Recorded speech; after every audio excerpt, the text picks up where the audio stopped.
Welcome back to the Go Slow to Go Fast Lifestyle Podcast, the space where we slow things down just long enough to reconnect with what truly matters. So when we're ready, we can move forward with more clarity, confidence, and purpose. I'm Kendra Chapman, your host, and today's guest is Josie Haines. She's a seasoned leader with over 25 years experience in the tech industry, most notably at Apple, Tile, and Zynga. Josie now helps engineer leaders, especially women, succeed in their first 90 days so that they can step into those strategic roles they were hired for to thoughtfully leverage AI and optimize their time. Her mission is powerful, retaining women in tech and empowering leaders to multiply their impact, focusing on those uniquely human elements that truly drive success. We will be discussing all these things and more. Let's get started. All right, everyone, I just want to welcome you to the show. And today, my guest is Josie Haines. And I'm so excited to jump into this conversation with you today, Josie. But if you don't mind,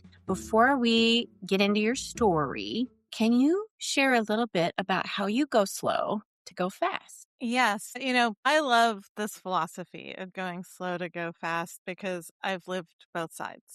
As working in the tech industry, this culture of, hustle, hustle, hustle is very prevalent. And one of the things I decided when I started my own coaching business was to very intentionally slow down. And there were actually periods during my career too where I intentionally slowed down. And what I hope with both myself and my coaching clients is we don't just go from one extreme to another, right? I used to joke that I had this kind of pattern when I worked in tech. I'd crunch for 3 months. I'd get burnt out. I would take a week off. I'd slow down during that week. I'd feel better. I'd be like, I'm going to put all these slowing down principles into place. And then 3 months later, I'd be in the same place. So, and hey, it's not about perfection, but right now I spend a lot more time very consciously stopping myself from getting to the burnout. And a big part of it is literally just starting with the awareness piece, right? Like knowing yourself, knowing when you could potentially be getting close to there. And it's like having a scale between like complete ease and then the other side looking at it as like hustle and abandonment of yourself. And the goal is not that we're always going to be on the beach laying there and doing nothing, but how do we stay kind of in the happy middle and towards ease and openness? Yeah, I like that. How can we personally push into that ease? Could you kind of walk us back to when you first realized, it may not have been a coined phrase, self-care,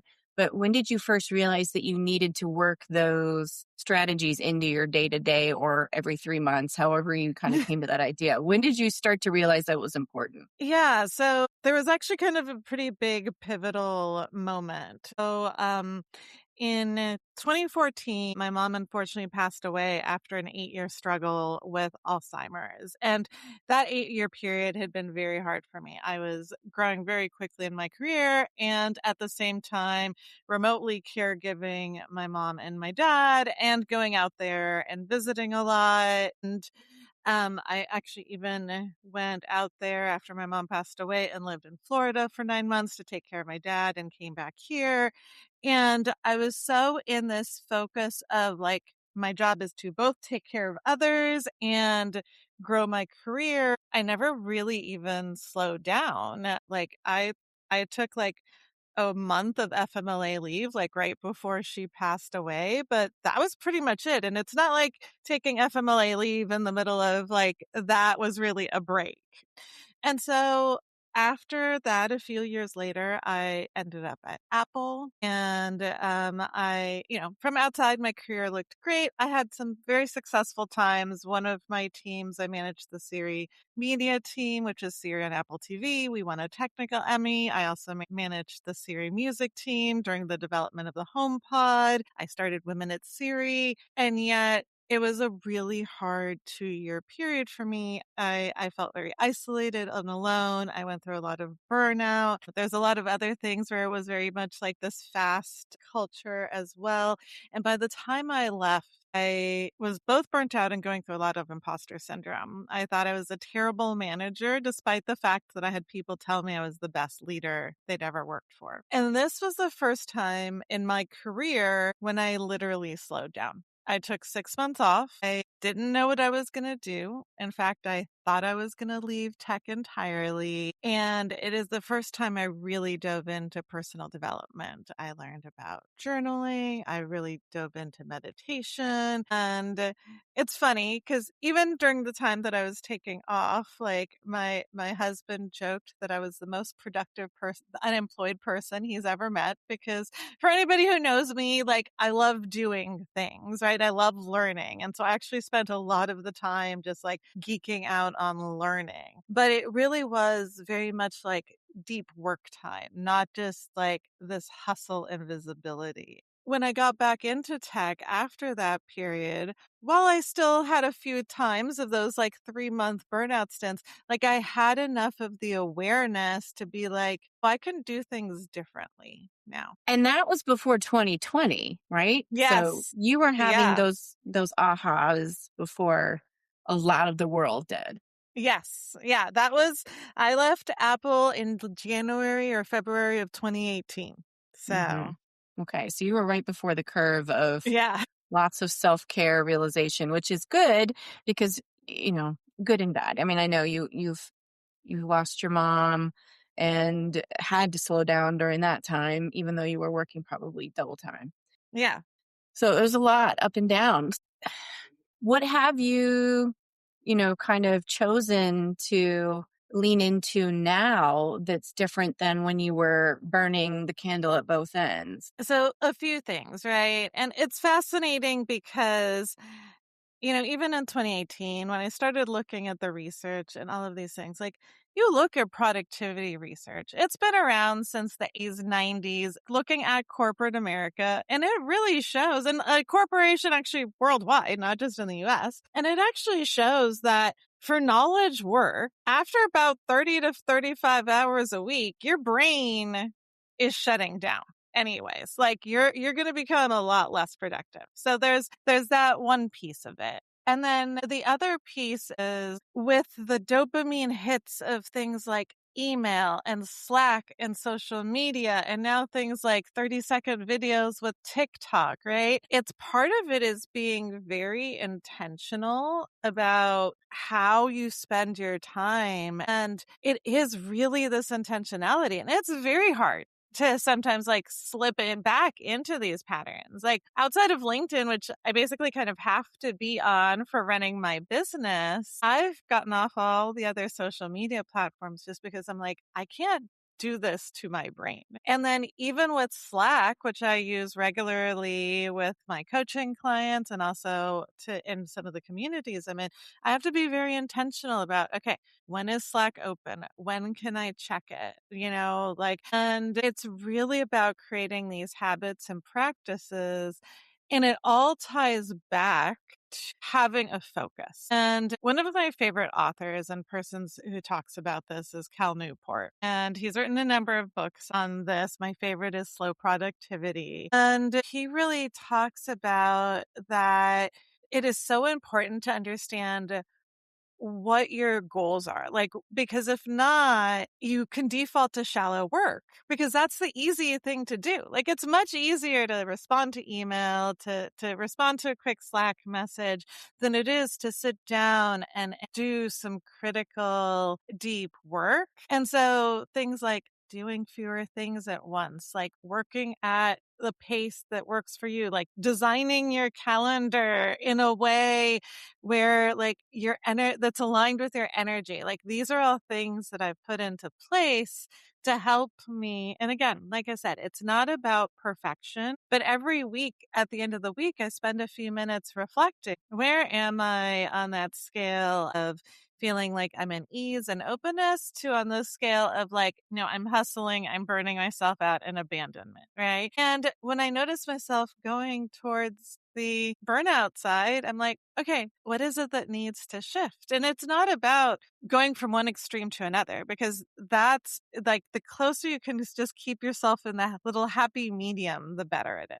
Yeah, and as somebody who's been a woman in the tech industry, which is dominated by males, or at least it has Hmm. been. I don't know if it still is. Still very much is. So it's a heavy male landscape. And I don't know if there might be some science to back this up, but I've always felt like women could multitask better than men. Hmm. However, it doesn't mean that it's good for us to do that long term, right? So, Yeah. would you say that the tech industry is more mindful about work hours and the expectations? Like, walk us through what that's like.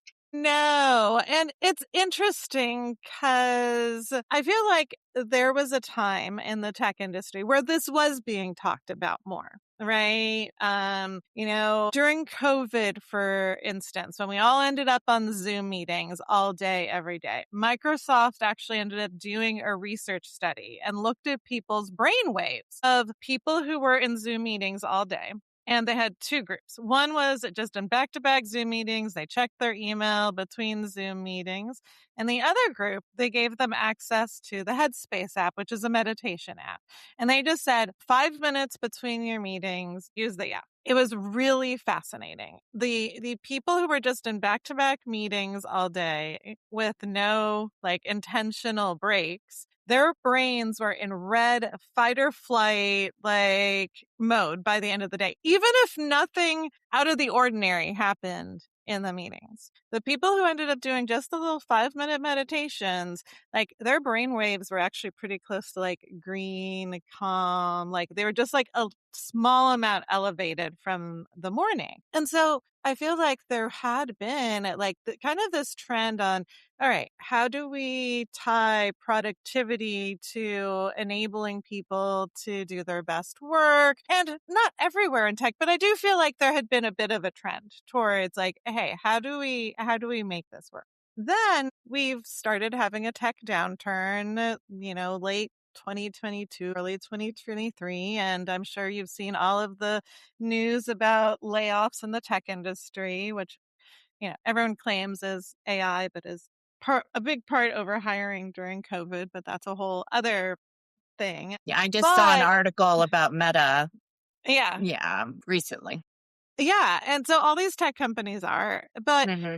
I think because of the downturn, there's almost this and with all of these AI startups starting up where they want people to work really hard. There's who's going to get there first and design the next big thing that's going to make billions of dollars, right?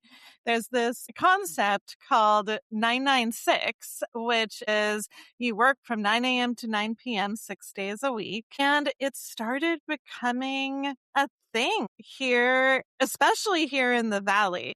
It was interesting. I forget who it was, but somebody actually looked, it was one of the newspapers, I believe, went and looked at usage of Slack and other business tools in San Francisco from a network perspective.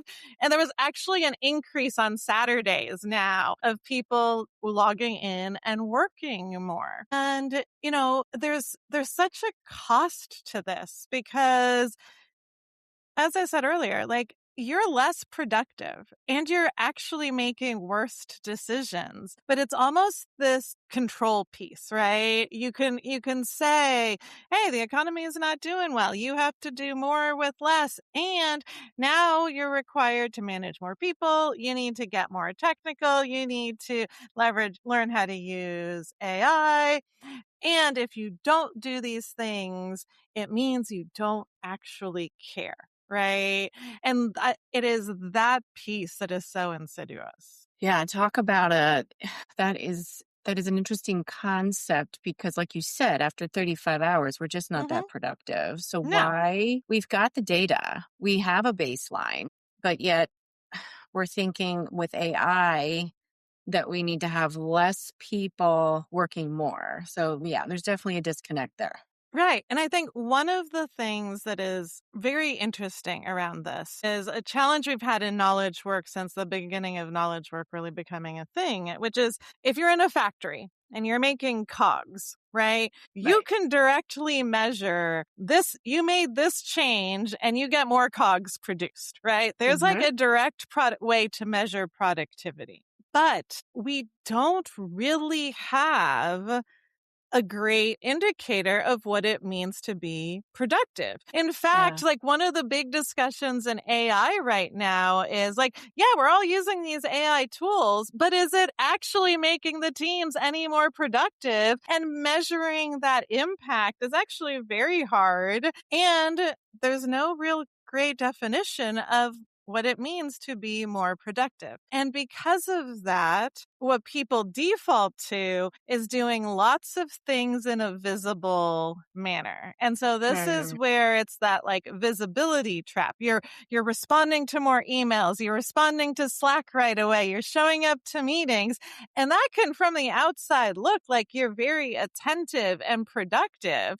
But yeah. are you actually providing value? Are you moving the needle forward? Hmm. And so that I think is one of the biggest challenges, not just in the tech industry, but in knowledge work overall, is like, what is productivity and how are you measuring that? Yeah. So we've got to all understand what the definition of it means. We have to have that common language of what productivity is in Mm-hmm. order to be able to measure it and then figure Yeah. out how to make that better. But obviously there are studies out there like that you've already shared that if we take a little bit of time in between meetings Mm-hmm. and don't work more than 35 hours a week, we Yeah. can see at least our employees feeling less stress.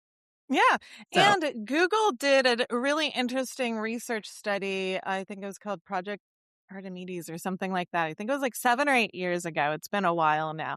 And they were looking at like high productive teams, like, and what makes like a strong team. mhm. And part of it was psychological safety, right? Mm, And I truly believe that part of psychological safety is the ability to say, like, hey, I need to go do focus work for 4 hours. I'm going to shut off Slack during that time. And there not being a repercussion that you're not just like always available, right? And allowing right. people to work in their best ways. However, I think the flip side and why we're kind of seeing this again comes back to the control piece, right? I think businesses and companies can be like, oh, hey, you have to work more. And that shows a sign of dedication, right? And it's almost like, oh, and then we're not really caring about employee morale, even though happy teams that are going to be more productive and are going to produce better work.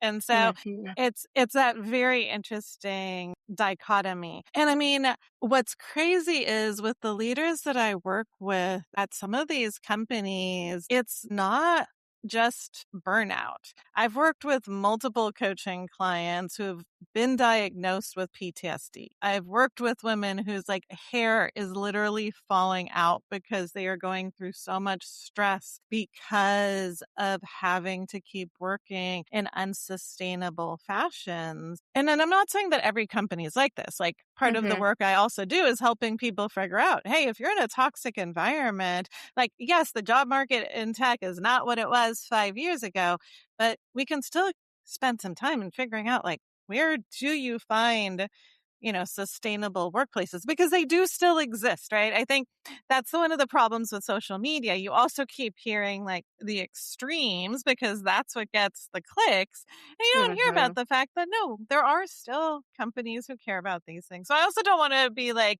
all doom and gloom, like everything's Mhm. crazy, right? But Right. I do want to acknowledge that it is definitely an unfortunate challenge and trend. So what are the some of the other hidden costs? You shared a little bit about some clients who may be experiencing PTSD because of stress levels, because they probably are working with Hmm. a smaller workforce and having to do more of the work of less for less with less.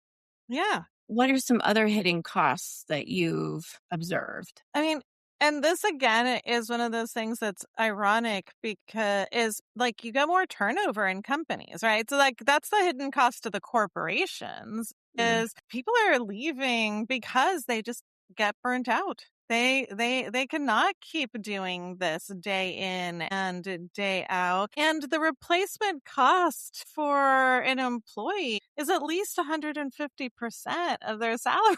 So this impacts corporations as well. I mean, I think some of the other hidden costs is, just stop feeling motivated. And it's almost that like, so many people I know got into tech because they wanted to make an impact in some way, shape, or form. And that is the motivation, right? When you create workplaces that enable folks to thrive and Mm. work along with how they work, people are actually in this industry pretty willing to actually work longer hours if necessary and put in the work when needed because they have a passion and a spark for that. And that's what gets you those ideas that are magical, when you're out on a walk and you're like, "Oh my gosh, I just got the best idea," right? The more that you're just putting people into this like hustle, just like no, no, no, burnout phase, you're not going to get those amazing ideas. You're going to get employees who are checking out, and not because they're lazy, but because they're literally their nervous systems have shut down and said, like, I can't do this anymore. Yeah. And that's why I love having these conversations with different professionals from other backgrounds than myself, because I'm coming from education, seeing a lot of similarities, Hmm. teacher burnout, leadership burnout, and it's, going to definitely cost that system similarly with having to replace. I mean, the time it takes to build relationships with new people coming in, it doesn't matter how much experience you have. You still have to get to know the human aspect in the building and on the teams, build that, foundation to build that safety and then move forward. And so think about all the stops and starts that we have going on with people leaving and coming. Yeah. So we definitely have some work to do in the area of finding that balance of honoring the workflow of employees, but also getting them to the point where they feel like they can do deep work and sustain and remain in that space and not move on to something else. And I think right now, one of the things that is very crucial and directly tied to this is there's a lot of uncertainty going on in the world, right? In the world, Yeah. our workplace, like what's going to Sure. happen to knowledge work, like all of the things. And the news, social media, it's like a slow drip of like fear on a multiple times a day basis. Our nervous systems and our bodies are wired that change is not safe. Back from like, the days when a tiger could chase us in the caveman days, right? Like our brains are still wired that way, right? Change is not safe. And we are going through an amount of change and uncertainty. And that is something that as leaders, we have to be acknowledging right now and having these conversations with our team members and acknowledging that there is a lot of uncertainty right now and it can be hard. Again, this doesn't mean, you go shut down and we go lay on the beach and like, ignore what's going on.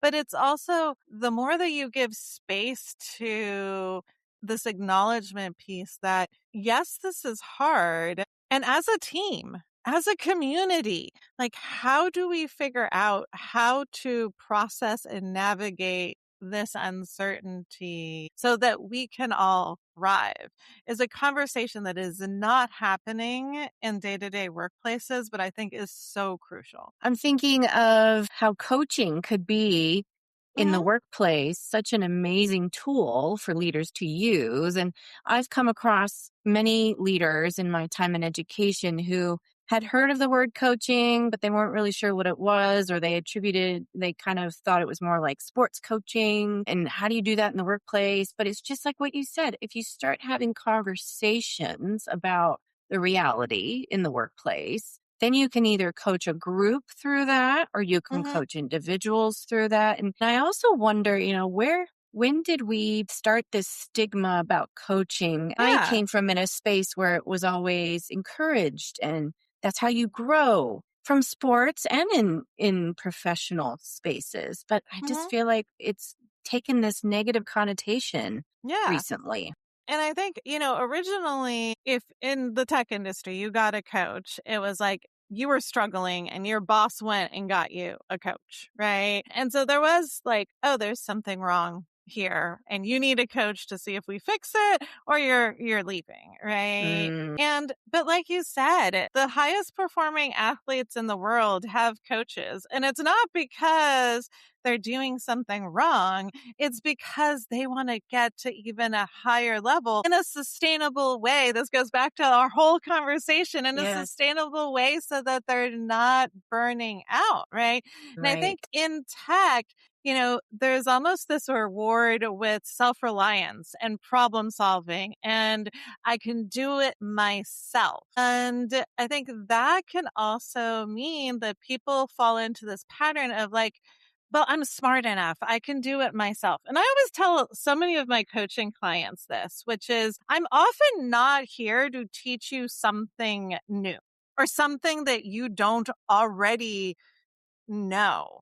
It is about making you aware of what's going on, being able to take that outside perspective when I'm not the one who's just had a 40-hour like marathon fixing when I didn't sleep for 2 days and now I'm totally burnt out and unsure what to do, right?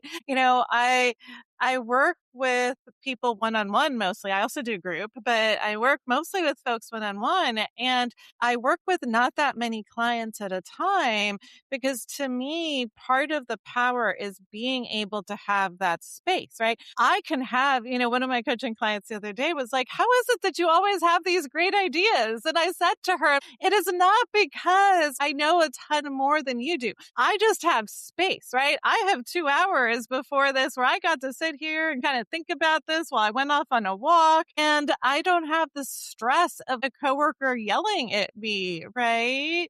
Or a Uh, deadline or or a something else pressing deadline, on you. right? Like I don't have that. And Mhm, so, often I'm also, talking about the uncertainty piece too. Part of it is also holding space for mhm. somebody to have a conversation about something that they're not willing to talk about or feel very unsafe talking about with anybody else, right? Just like Mhm. creating that Yes. space for vulnerability. And, I had a strategy call yesterday and somebody said like the best thing, which was, I loved it. And she was like, no, I want to hire a coach because like, I want to do this the smart way and not the hard Yeah. way. Right. And I Yes. think Yes. that's where this is about. Right. And I think the clients that end up being the most successful when I'm working with them, like they realize that this isn't about them saying like, oh, there's something wrong. It's about realizing like, this is about multiplying your impact, figuring out how to do Mhm. this in a way that's sustainable and that you can thrive and see the possibilities. And, I can uniquely help engineering leaders because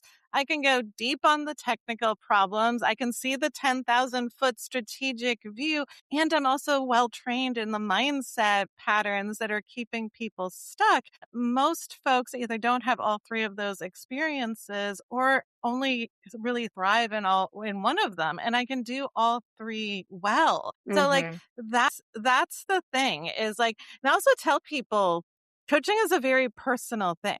Right. And Yeah. so find the coach that you resonate with that is going to be able to solve your problems because this isn't about showing up as an A+ student I tell my coaching clients this all the time. This is not about show up as an A+ student so I can give you the checkbox. That's not Right. actually what's going to move the needle. No. And so being with somebody who can support you on the challenges that you have and your growth areas you want to grow on, and you truly feel you can be vulnerable with them is such the important thing. Absolutely.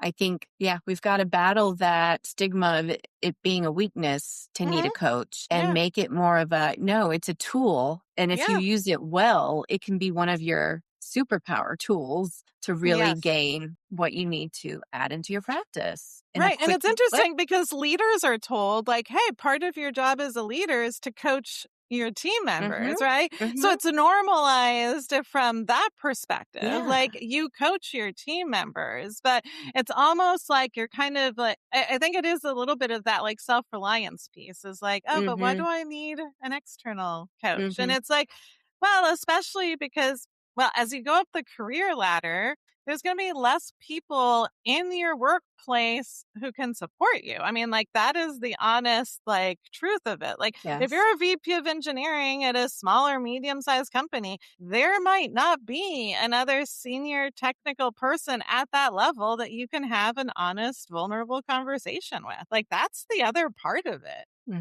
So you're going to have to at some point consider outsourcing, and Yes. it's a great it's a great way to build in some, honest feedback with somebody who doesn't know anything about you other than your goals Hmm. and where you want to go.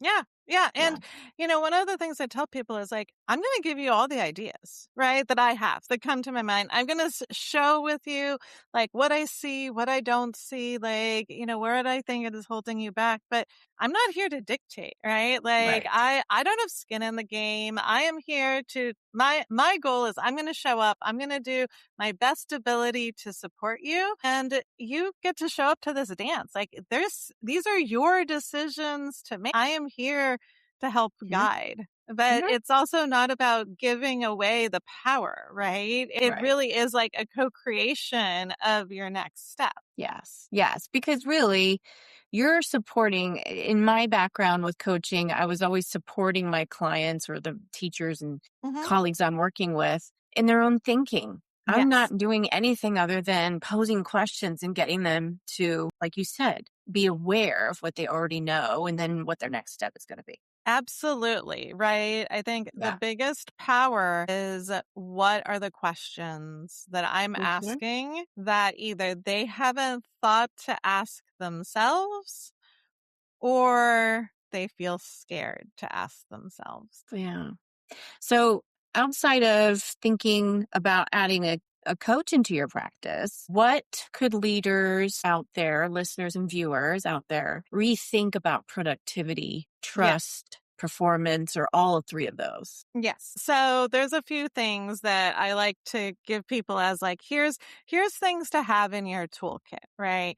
And one exercise I have, like actually most of my coaching clients do, because I think is very powerful, which is do a calendar audit. Look at where you're spending your time. And this isn't just where your time is. It is also like every 30 minutes I tell people just like either on a notepad, like in your notes app, in your phone. Like this can be messy, right? Like take a quick note. What you just did. Did that energize you? Did that bring you joy?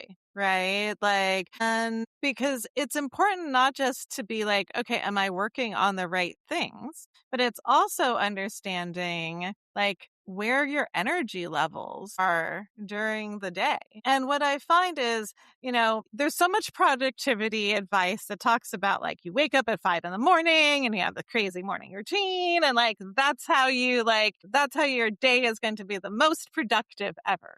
And yet I am not a morning person. I know my key time when like my creative brain wakes up is between 4 and 7 p.m. Like I am like the complete opposite of everybody who's like, no, start your day with your creative work. I'm like, you would not get very like creative stuff out of me at like even 9 in the morning. Hmm.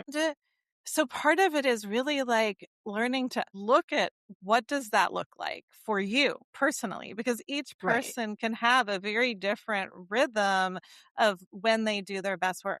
And then it's about, okay, now let me design my calendar around that. So where do I have the most energy for creativity? Like, can I block off a focused work block there? Right. And then also batching together similar things. So one of the things I do with like leaders who manage teams and have one-on-ones with folks is like, okay, does it make sense from how you work energetically to maybe actually have like 3 to 4 of your one-on-ones all on the same day and have the theme of that day be like, this is my outward, like, this is when I have one-on-ones with my team. And then the next day, maybe that's more like, okay, I have like half the day in the morning blocked off. Hmm. So I can get my deep work done, right? The more we're multitasking or shifting between multiple different things, the harder it is actually going to be for us to be productive. But people tend to miss, they'll go to trying to optimize their calendar, but if you don't know when your energy levels are and what are the things that drain you versus energize you, it is actually harder to design your calendar. And here's actually something that I've been doing recently, which I love, which is I fed into Claude, like I actually did this yesterday and it was Did you? awesome. I haven't. So Yes. tell.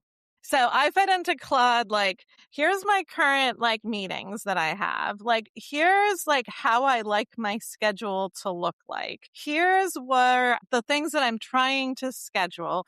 Here's like some other constraints that I have. And given everything I've now told you, create a 3 versions of what my ideal schedule can look like and let me know the Mm, pros and cons of each, right? And I had to go back and forth a little bit because the LLMs are a little wonky with dates sometimes. But in like 20 minutes, like I got to a schedule where I was like, this feels really good. And it would have taken me mm, a lot of time on a piece of paper to be like, how do I move this all around? So this is yeah. one of those Okay. places where leveraging AI can be Hmm. really useful. So Yeah. that's one of my tips. The other one is in the tech industry, SaaS is really sometimes tied to busyness, right? Busyness is considered a badge of honor. Yes. Your career is supposed to go up and to the right. And if it doesn't go that way, like you're doing something wrong. And often, you end up in this place where like then happiness just happens when you retire. Hmm. And, this is a concept from Cal Newport. He talks about like life centric career planning, which is design the life you want. And your career is obviously a big component of it because you spend a lot of time in your career. Hmm. But there's going to be, he talks about this in slow productivity a little bit, like there's going to need to be seasonality in your career potentially. And sometimes, as you're building the life that you want, some jobs may just be a job, right? And being okay with like, right now I'm in a paycheck season, right? Like, this job is not my passion, and I'm finding my fulfillment and how I'm making my impact outside of work. And I'm doing this because I have this greater goal that I am working towards, right? Hmm. And so taking the time to, again, like, what is the life that you want? And design the career that gives you the life that you want instead of the other way around. Right.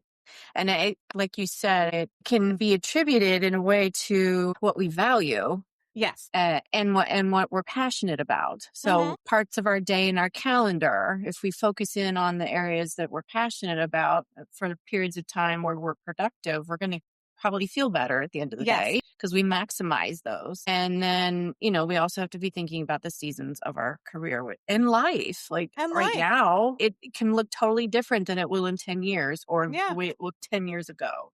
Mm-hmm. Yeah. Absolutely. And something you just said there is also super crucial if you are a leader, right? Because what you are valuing and what you are rewarding and how you are showing up is going to directly impact how your team behaves.